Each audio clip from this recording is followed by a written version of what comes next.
आप देख रहे हैं द इजी कंसेप्ट। आज हम लोग पढ़ेंगे क्लास 10 की विज्ञान की बायोलॉजी में जो एनसीईआरटी से क्वेश्चन पूछा जाता है बिहार बोर्ड में, और ये बहुत ही मोस्ट इंपोर्टेंट क्वेश्चन होने वाला है आपके एग्जाम के लिए। इसमें टोटल 15 क्वेश्चन होंगे जो आपके एग्जाम में कहीं ना कहीं पूछे गए हैं या पूछे जाने की संभावना होती है। आइए शुरू करते हैं हम आज का अपना वीडियो। लेकिन उससे पहले हम आपसे यही बोलेंगे कि यदि आपको वीडियो पसंद आए तो चैनल को लाइक करिए और चैनल को सब्सक्राइब करिए। तो शुरू करते हैं। फर्स्ट क्वेश्चन है, देखेंगे हम लोग कि जीवों के द्वारा भोजन प्राप्त करने और उपयोग करने की प्रक्रिया क्या कहलाती है। ठीक, तो आप देख सकते हैं क्या कहलाती है। क्या शोषण कहलाती है? नहीं, शोषण तो नहीं कहलाती है। पोषण, परिवहन, उत्सर्जन। तो आप देख पा रहे हैं कि इसका आंसर क्या होगा? पोषण। क्या होगा?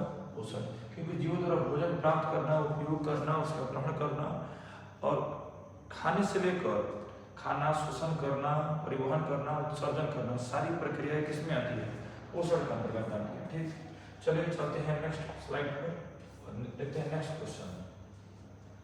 दूसरा क्वेश्चन है, पौधों में प्रकाश संश्लेषण किस भाग में होता है? ठीक, तो ऑप्शन है जड़, तना, पत्तियां, फूल। तो इसका सही आंसर हो जाएगा पत्तियां। ठीक, इसका आंसर सही क्या हो जाएगा? पत्तियां। चलिए चलते हैं नेक्स्ट स्लाइड में। और एक चीज और है बता दें, देखिए किसी भी प्रकार जो क्लोरोफिल जो होता है ना, क्लोरोफिल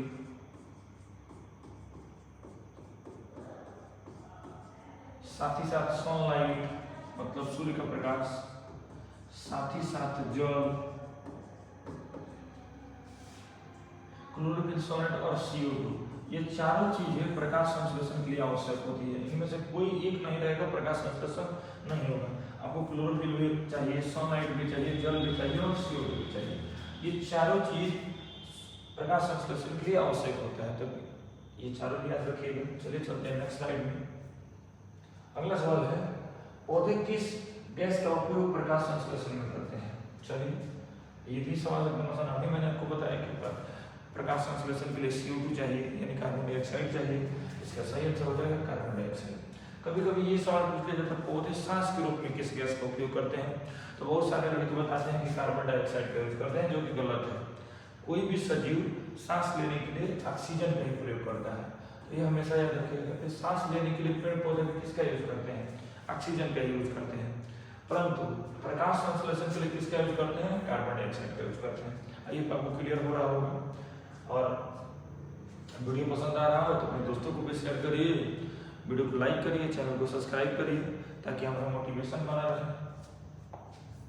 अगला क्वेश्चन, मनुष्य में पोषण का प्रकार है, यह स्वपोषी, परपोषी, सहजीवी, अपघटक। आप जानते हैं कि मनुष्य जो होते हैं दूसरे किसी पर निर्भर होते हैं भोजन के लिए। अपना भोजन हम स्वयं नहीं बनाते हैं, हम किसी और पर निर्भर होते हैं। अर्थात हम लोग क्या है? परपोषी हैं। और परपोषी दो शब्दों से मिलकर बना होता है ऑटो प्लस ट्रॉप से। ठीक, ऑटो का सॉरी ऑटो ट्रॉप से नहीं बना होता है। परपोषी होते हैं स्वपोषी ऑटो ट्रॉप से बना होता है, ऑटो प्लस ट्रॉप से। ऑटो का मतलब स्वतः होता है, ट्रॉप का मतलब पोषण, मतलब स्वतः पोषण। और स्वपोषी जो होता है वो बना होता है हेटरोट्रॉप से। हेट्रो का मतलब होता है विषम या दूसरा। ठीक है, तो दूसरे किसी पर। तो ये भी याद रखिएगा, स्वपोषी ऑटोट्रॉप से मिलकर बना होता है और पोषी परपोषी हेट्रोट्रॉप से मिलकर बना होता है। आइए आपको क्लियर हो रहा होगा। चलिए चलते हैं नेक्स्ट स्लाइड पर। मनुष्य में पाचन मुख्यतः कहाँ होता है? तो देखिए मुख, तो मुख से तो शुरू होता है पाचन, मुख्यतः यहाँ पर होता नहीं। आमाशय में, छोटी आंख में, बड़ी आंख में। देखिए मनुष्य में पाचन मुख्यतः होता है छोटी आंख में। ठीक, इसका सही आंसर हो जाएगा क्या? छोटी आंख में। चलिए चलते हैं नेक्स्ट स्लाइड पर। शोषण का मुख्य उद्देश्य क्या होता है? तो शोषण का मुख्य उद्देश्य होता है ऊर्जा को उत्पन्न करना। ठीक, तो देखिए सबसे पहले ऊर्जा उत्पन्न करना, भोजन पचाना। भोजन पचाना भी इसका काम होता है, लेकिन सबसे ज्यादा मुख्य इसका काम होता है ऊर्जा उत्पन्न करना। ठीक है, इसका मुख्य उद्देश्य क्या है? ऊर्जा उत्पन्न करना। चलिए चलते हैं नेक्स्ट स्लाइड पर। अगला है एरोबिक श्वसन में कौन सी गैस आवश्यक होती है? तो सीधी सी बात है, एरोबिक गैस में किसकी आवश्यकता होगी? ऑक्सीजन की आवश्यकता है। ठीक है, इसका सही आंसर हो जाएगा क्या? ऑक्सीजन। चलिए चलते हैं नेक्स्ट स्लाइड पर। श्वसन के दौरान ऊर्जा किस अणु में संग्रहित होता है, मतलब ऊर्जा किस रूप में उत्पन्न होता है, ये जानना चाहता है कि जब भी हम श्वसन करते हैं तो जो ऊर्जा उत्पन्न होता है किस रूप में होता है। तो ऑप्शन है पहला एडीपी, दूसरा है एटीपी, तीसरा है डीएनए और एंजाइम। इसका सही आंसर हो जाएगा एटीपी। जो भी हम सांस लेते हैं तो जब ऊर्जा उत्पन्न होता है तो वो होता है एटीपी के रूप में, और एटीपी का फुल फॉर्म होता है एडिनोसाइन ट्राइफॉस्फेट। एडिनोसाइन, इस एडिनोसाइन ट्राइफॉस्फेट।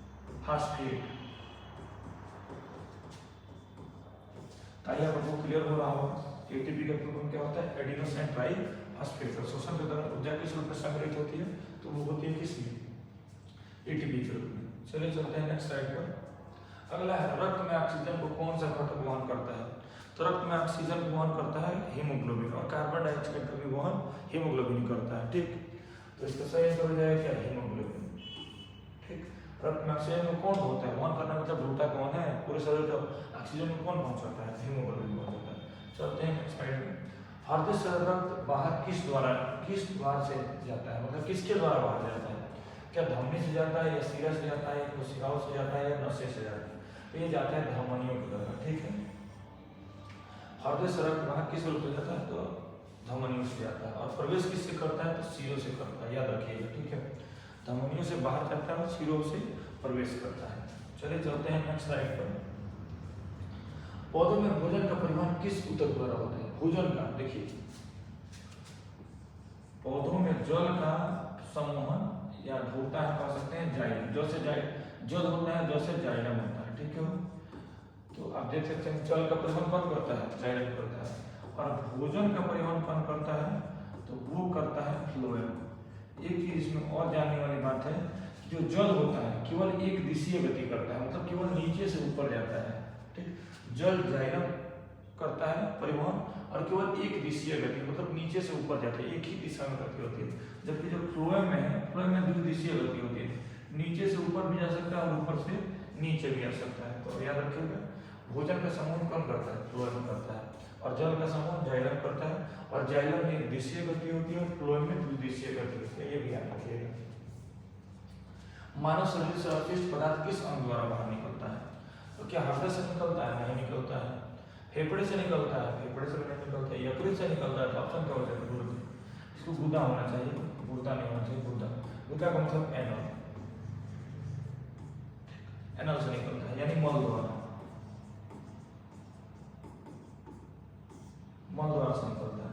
चलिए चलते हैं नेक्स्ट स्लाइड पर। गुर्दे की, यहाँ पे गुर्दा लिखा हुआ है, किडनी लिखा हुआ है, इसके पहले गुदा लिखा हुआ है, गलती से मिस्टेक हो गया था, ठीक है, ये है गुर्दा। गुर्दे का क्रियात्मक इकाई क्या कहलाती है, तो क्या नेफ्रॉन कहलाती है, नेफ्रॉन कहलाती है, एक्सान कहलाती है, एल्वियोलस कहलाती है, नहीं, तो इसका सही आंसर हो जाएगा नेफ्रॉन। क्या हो जाएगा, नेफ्रॉन। गुर्दे की, किडनी की, वृक्क की जो होती है क्रियात्मक और संरचनात्मक इकाई, उसे बोलते हैं हम लोग नेफ्रॉन। क्या बोलते हैं, नेफ्रॉन। चलिए चलते हैं नेक्स्ट स्लाइड पर। पौधे में अवशिष्ट पदार्थ कैसे बाहर निकलते हैं, रंध्रों द्वारा, लेटरस द्वारा, दोनों के द्वारा, केवल जड़ों द्वारा, तो इसका सही आंसर होगा दोनों के द्वारा। रंध्रों से भी निकलता है, लेटेक्स जो निकलता है उनके, वो त्वचा से भी निकलता है। ठीक, तो अगला चलते हैं नेक्स्ट स्लाइड पे, और ये आज का हमारा अंतिम सवाल होगा। निम्न में से कौन सी क्रिया सभी जीवों के लिए आवश्यक होती है, अगर सजीव है तो उसमें कौन ऐसी क्रिया है जो अनिवार्य रूप से होगी, तो चलना, कई ऐसे देखिए पेड़ भी सजीव है लेकिन चलता नहीं है, खेलना, क्या सभी चीज खेलते हैं, सभी सजीव खेलते, पेड़ कभी खेलते हुए देखा आपने, नहीं देखा, नृत्य करते देखा आपने, नहीं देखा, यानी इसका सही आंसर हो जाएगा श्वसन करना, क्योंकि सभी सजीव ना खेल सकते हैं, ना नृत्य कर सकते हैं, ना चित्र बना सकते हैं, लेकिन सभी सजीव श्वसन करते हैं अनिवार्य रूप से। तो आई होप आपको इतना क्लियर होगा। अगर वीडियो को पसंद आया तो वीडियो को लाइक करिए, चैनल को सब्सक्राइब करिए और आगे अपने दोस्तों को भी शेयर करिए। चलिए मिलते हैं नेक्स्ट वीडियो में, धन्यवाद।